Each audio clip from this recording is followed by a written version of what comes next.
Hello students, welcome to Vaishnavi education centre. आज हम लोग इंटीजर्स के बारे में पढ़ने जा रहे हैं क्लास 7 का। तो चलिए फिर देखते हैं। आज का हमारा टॉपिक इंटीजर्स है। तो आज हम क्लियर करेंगे कि इंटीजर्स होता क्या है। तो जितने भी नंबर्स पॉजिटिव नंबर्स हैं including 0, 1, 2, 3, 4, 5 and all, and negative number जितने भी हैं -1, -2, -3, -4 इन ऑल इन्फिनिटी, जितने भी नंबर हैं इंक्लूडिंग 0, वो सारे नंबर्स जो काउंटिंग नंबर्स हैं वो काउंटिंग नंबर्स जो हैं वो इंटीजर्स कहलाते हैं। ओके। पर जितने भी फ्रैक्शनल नंबर हैं जैसे 2/3, 4/3, 9/8, 5/3, ये सब जितने भी फ्रैक्शनल नंबर हैं वो इंटीजर्स नहीं कहलाते हैं। और जितने भी रूट वाले नंबर हैं जैसे √2, √3 एक्सेट्रा, ये भी इंटीजर्स नहीं होते हैं। और पॉइंट वाले नंबर्स भी इंटीजर्स नहीं होते हैं जैसे 2.3, 4.5 एक्सेट्रा, ये सारे इंटीजर्स नहीं होते हैं। तो हम लोग समझ गए कि इंटीजर्स कहलाते क्या हैं? All counting numbers, even all positive integers, positive counting number and negative counting number including 0 are called integers. But 0 neither positive nor negative. 0 जो होता है ना तो पॉजिटिव इंटीजर होता है और ना ही निगेटिव इंटीजर होता है, पर 0 इंटीजर होते हैं। ओके। अब हम इंटीजर्स के प्रॉब्लम को बनाने के लिए हमें सिंबल्स की जानकारी होना बहुत ज़रूरी है। तो आइए हम सिंबल्स के बारे में थोड़ा रिवीजन कर लेते हैं। जैसे कि माइनस, एंड किसी नंबर के आगे माइनस लगा होता है, किसी के आगे प्लस साइन होता है, तो माइनस प्लस मिलके क्या हो जाते हैं? माइनस होते हैं। उसी तरह प्लस और माइनस सिंबल भी मिलके माइनस होते हैं। माइनस एंड माइनस सिंबल मिलके प्लस हो जाते हैं, एंड प्लस सिंबल मिलके भी प्लस ही होते हैं। Is that clear? तो इसे हम जब हम एडिशन और सब्ट्रैक्शन करेंगे तो इस चीज़ की बेसिक जानकारी होना बहुत ज़रूरी है। आमतौर पे मतलब कि इसी से लोगों में ज़्यादा गलतियां हो जाती हैं। अगर प्लस, जब हमें प्लस माइनस नहीं करेंगे, माइनस की जगह प्लस लिख देते हैं कुछ लोग प्लस की जगह माइनस लिख देते हैं। या फिर हमें इसमें ये भी देखना ज़रूरी होता है कि हमारा जो नंबर है, तो अगर हम एडिशन कर रहे हैं तो उन दो नंबरों में जो सबसे ग्रेटर देन नंबर है उसके आगे जो सिंबल लगा रहता है वो लिखना है। और सब्ट्रैक्शन में भी वही होता है, उसके बड़े के आगे जो सिंबल है वही लिखना है। तो इसे हम एक एग्जाम्पल के द्वारा क्लियर करते हैं। एडिशन करके हम देखते हैं। मान लीजिए कि दो नंबर है, -2 को प्लस करना है -5, ठीक है। तो -2 को हम लोग ऐसे ही उतार देंगे। -2 प्लस माइनस क्या होता है? माइनस हो जाता है। और 5, तो यहाँ 5 लिख देंगे। माइनस माइनस क्या हो जाएंगे? प्लस हो जाते हैं। तो 5 2 कितने हो जाएंगे? 7 हो जाएंगे। और 5 के आगे क्या सिंबल है? माइनस का सिंबल है। तो हम आंसर में भी माइनस का ही सिंबल लगाएंगे, ठीक है। मैं एक छोटा सा उदाहरण देके बताती हूँ कि कैसे होते हैं। मान लीजिए कि ये 5 है, -5, और प्लस करना है इसे मुझे 2 से। तो प्लस माइनस क्या हो जाते हैं? हम सिंबल देखेंगे, प्लस माइनस माइनस होते हैं।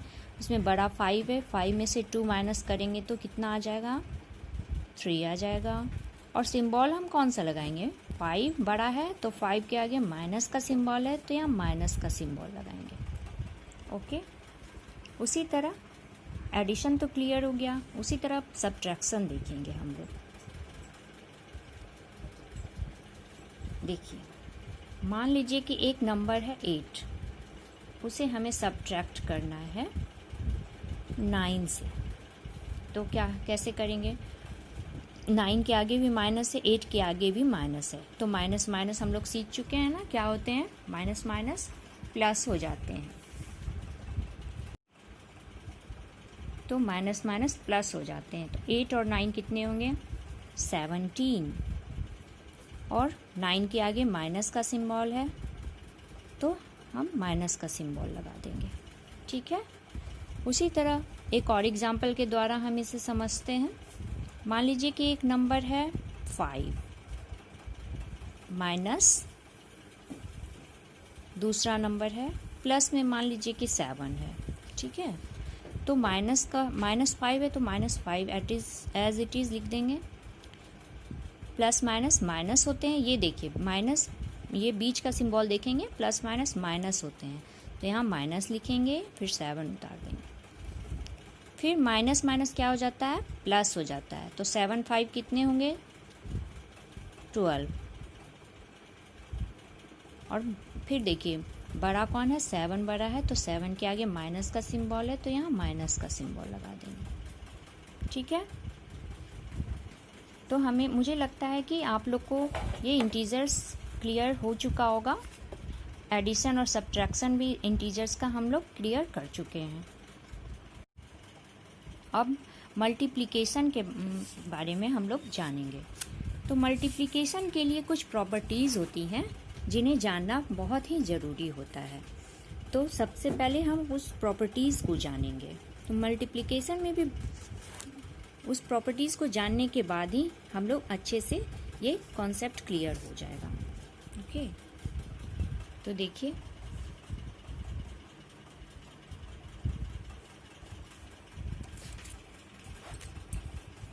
Property number 1।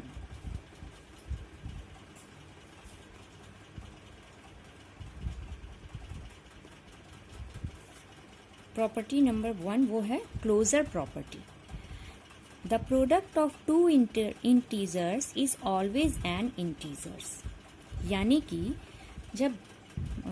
कि दो इंटीजर्स को जब हम दो इंटीजर्स को मल्टीप्लाई करते हैं तो जो प्रोडक्ट आता है वो भी एक इंटीजर्स ही होता है।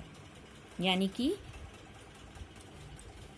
इसे हम एक एग्जांपल्स के द्वारा समझेंगे। यानी कि a कोई नंबर है इंटू b, तो a इंटू b जब हम करेंगे तो हमारा वो जो आंसर आएगा वो एक इंटीजर ही होगा। इसे हम एक एग्जांपल के द्वारा क्लियर करते हैं। मान लीजिए कि a है 4 एंड b है 5, तो 5 4 जा 20 होता है। तो 4 एक इंटीजर है, 5 भी एक इंटीजर है, तो इसका जो प्रोडक्ट आया 20 वो भी एक इंटीजर ही होगा।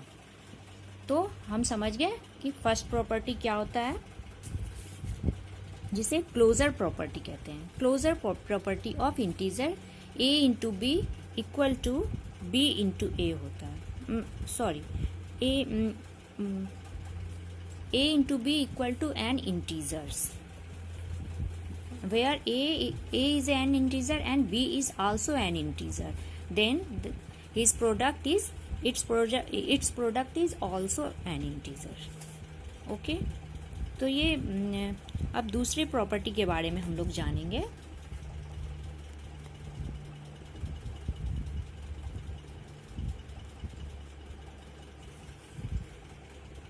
वो है कम्यूटेटिव प्रॉपर्टी।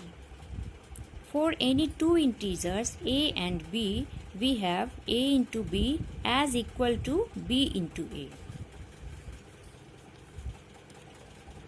यदि कोई b as is equal to b into a, यानी कि a और b यहाँ पे इंटीजर हैं और इन दोनों का प्रोडक्ट जो होगा वो इक्वल होगा b इंटू ए, मतलब इन दोनों के प्रोडक्ट के इक्वल होगा।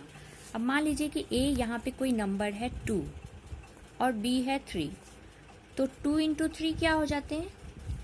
2 इंटू 3 6 होंगे, और b इंटू ए, मान लीजिए कि ये a है, b हो गया यहाँ पे 3, तो 3 इंटू 2 भी 6 ही ना होगा। तो a मतलब a into B, A as equal to b into A, तो 2 इंटू 3 इक्वल होते हैं 3 इंटू 2 के। ओके, तो इसे भी हम अच्छे से समझ गए। और तीसरी प्रॉपर्टी है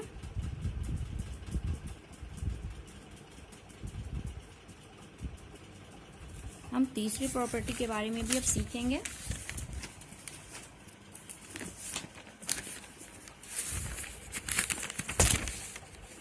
तो थर्ड प्रॉपर्टी जो है वो एसोसिएटिव प्रॉपर्टी है। Okay, the multiplication of integer is associative for any 3 integers a b c we have a, मान लीजिए कि कोई नंबर है a into b into C as equal to a into b into C, a into b into C. ठीक है, मान लीजिए कि a कोई नंबर 2 है। ठीक है, a कोई 2 नंबर है, कोई नंबर है 2, b कोई नंबर है 3 और c कोई नंबर है, c भी कोई नंबर है, मान लीजिए कि 1 है। ठीक है, तो a कोई भी नंबर है, या मान लीजिए कि हम लोग इंटू करेंगे a के जगह, इन सब को नंबर यहाँ पे हम रखेंगे, इन सब का नंबर 2 इंटू 3 इंटू 1 मान लीजिए रखें। तो 2 को या तो हम इससे इंटू करें या फिर इससे इंटू करें, इन दोनों को साथ में इंटू करके इससे भी कर सकते हैं, इन दोनों को साथ में इंटू करके 1 से भी कर सकते हैं, तो सेम ही आएगा ना। तो या तो 3 1 जा 3, 3 2 जा 6 आएगा, या हम ऐसे भी कर सकते हैं 3 2 जा 6 और 6 1 जा 6, है ना। तो इसी तरह या तो हम ए बी को साथ में इंटू कर लें, या फिर बी सी को साथ में इंटू करके ए के साथ कर दें, या फिर ए बी को साथ में इंटू करके सी के साथ कर दें, तो आंसर तो सेम ही आ जाता है ना। तो अब यहाँ पे हम लोग रखेंगे, जैसे ए का वैल्यू 2 है तो यहाँ 2 रखें, बी का वैल्यू 3 है तो यहाँ 3 रख दिए, और सी का वैल्यू मान लीजिए 1 है तो यहाँ 1 रखें।